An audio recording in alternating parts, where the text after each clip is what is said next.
Wow. So what I want to do here, if I could, is share with you a very simple yet powerful method grounded in neuroscience for turning passing experiences into lasting structure, useful structure inside our brain. In other words, turning experiences into the happiness or the resilience or the other inner strengths that we really want inside ourselves. I sort of stumbled on this method when I was in college, but to explain the context, I have to take you back a little before into my own up and down childhood. So I grew up in a loving home, good parents, intact family, but I was very, very young going through school. I have a late birthday and I skipped a grade. And that combined with my kind of shy and seriously dorky temperament, you know, skinny, glasses, picked last for baseball, the whole thing.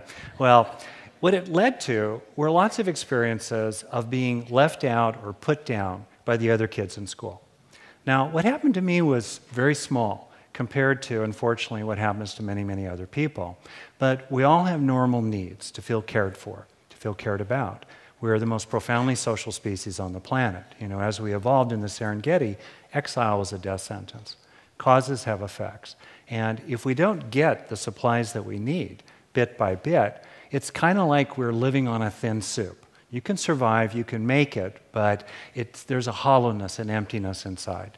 In my own case, hopefully this will work, yes, I ended up with lots of bad thoughts and feelings inside of me as a result. Then I went off to college. And I began to notice something really powerful and interesting.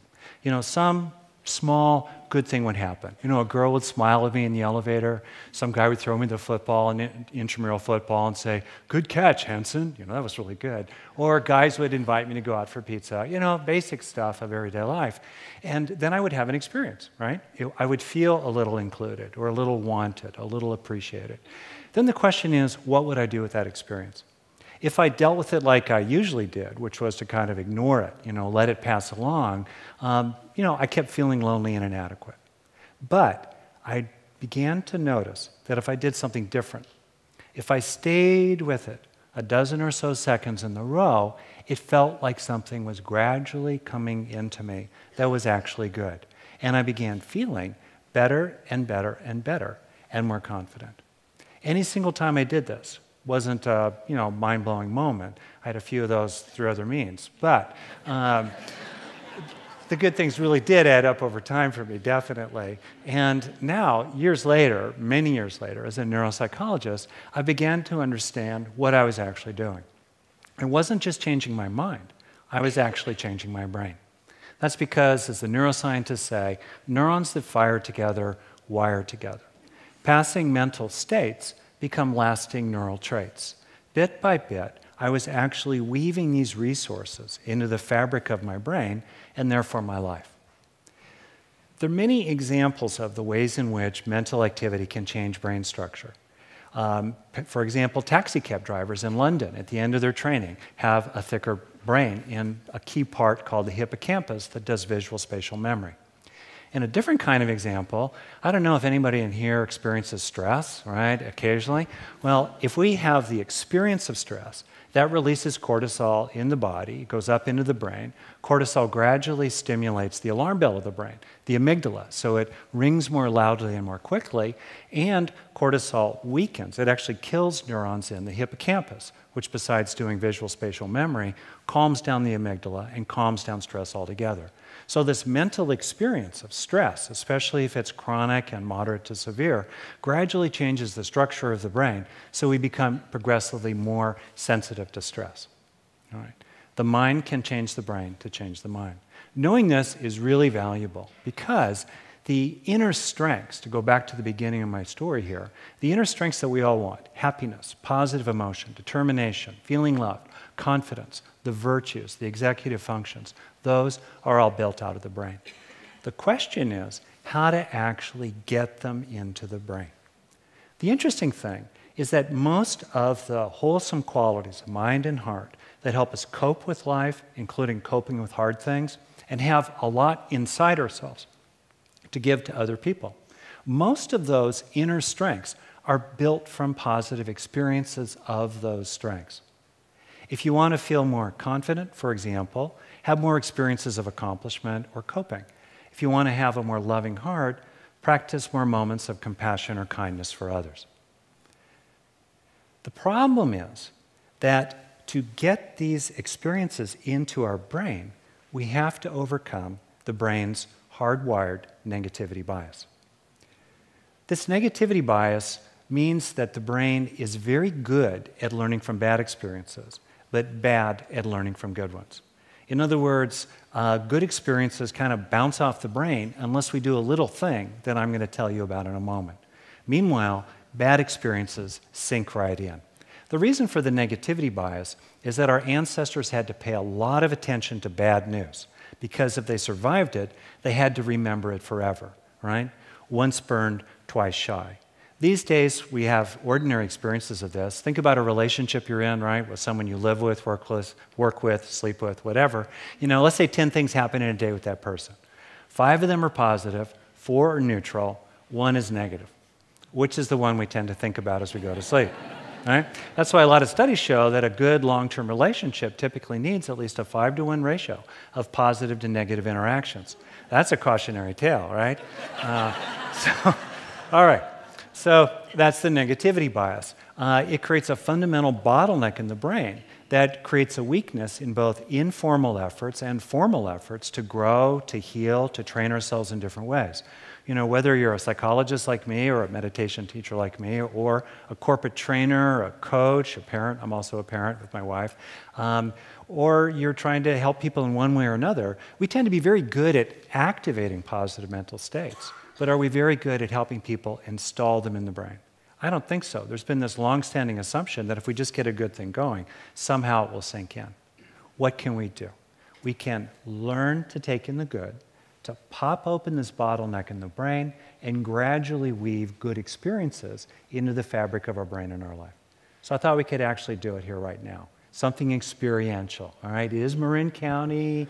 I thought we could go for it. So we'll just try it right now. It's a little weird, a little artificial. Why not? All right, just go for it. So I'll take you through this kind of informally, then I'll explain what we just did.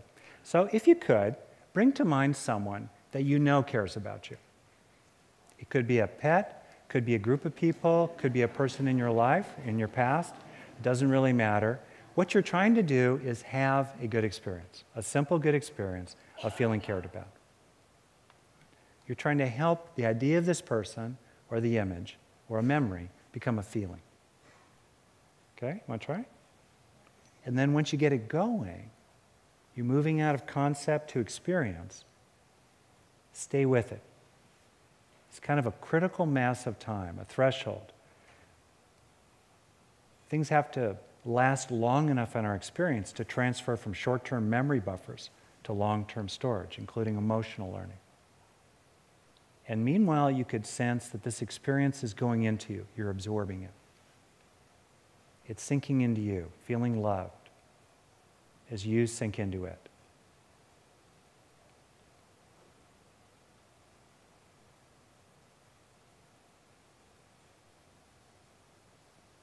A simple moment. 10, 20 seconds, usually won't change our life, but bit by bit, it can really make an enormous difference. I'd like to tell you the little steps of taking in the good. They're very simple. I even have a clever acronym that you can use to remember them. Our daughter thought of the last word of the acronym, very important, so I want to give her credit. So in the first step, have a good experience. We've got to activate it. We've got to get it going, right? The brain is like an old school cassette recorder. It records the music by playing it. We have to have an experience. In the second step, enrich the experience. Help install this activated mental state into your brain as a neural trait. Let it last, help it grow in your body, help it become increasingly intense. Give yourself over to it. And in the third step of taking in the good, absorb it. Sense and intend that it's sinking into you. This will prime memory systems. This will sensitize them so they'll be more efficient at encoding the experience into neural structure. And then, if you want to, the optional step is to link the positive experience with something negative. You got to be a little careful about this because you don't want to be hijacked by the negative. But if you can stay strong with the positive, it will gradually associate with the negative. Neurons that fire together wire together. And it'll go into the negative to soothe it, ease it, even gradually replace it. And you can use this step of taking in the good, where you're linking positive and negative, for yourselves or for children or for clients, students, or others you care about. You can use this method to heal old pain or neglect, whether in adulthood or childhood, even reaching down into young parts of yourself. To kind of sum it up here, we have 4 steps that become an acronym HEAL, H-E-A-L. It's an easy way to remember it. Have it, all right? Enrich the experience to begin installing it in your brain once it's activated in your mind. Absorb it, and, if you like, link it, so it really becomes a part of you. Now, this may seem a little complicated. We all know how to take in the good. We all know how to help some good life lesson land, some good experience with other people. We know how to let these things land. In a nutshell, this whole thing boils down to, all my verbiage here, to 4 words. Have it and enjoy it, right? Especially enjoy it so it becomes a part of you. This is not about covering over negative truths, right? Paradoxically, the more we take in the good, we're more able to see the bad and do something about it. You know, in fact, this is about taking control of the brain's Stone Age bias, right, in the 21st century, to excessively focus on the bad and over-worry about it, right? Any single time we do it isn't going to change our life, but the gradual accumulation, both in the flow of our day and at special times if we want to, like at meals or at nighttime before bed or after meditating or a workout, we can gradually build this up inside ourselves. You know, I think of it as the law of little things, right? It's usually lots of little bad things that take us to a bad place. And it's lots of little good things that take us to a better one. There's a saying they have in Tibet. I think about it often. They say, if you take care of the minutes, the years will take care of themselves. I find that so hopeful, isn't it? Right? What's the most important minute in your life? It's the next one. Right? Can't do anything about the past. A few minutes into the future, we start losing a lot of influence. But the next minute is a phenomenal opportunity for us. Like me back in college, or any one of us today, or over the course of this evening, what will we do with the most important minute in our life? Right? And especially, what will we do with the good that's authentically available to us in it? Will we waste it, or will we, a few times a day, or even more, actually take it into ourselves? For me, there's a Buddhist saying that really speaks to the heart of the opportunity in the most important minute of our life. It goes like this: do not think lightly of good, saying, it will not come to me. Drop by drop is the water pot filled. Likewise, the wise one, gathering it little by little, fills oneself with good. So, may you and I and all beings everywhere, little by little, fill ourselves with good. So, thank you.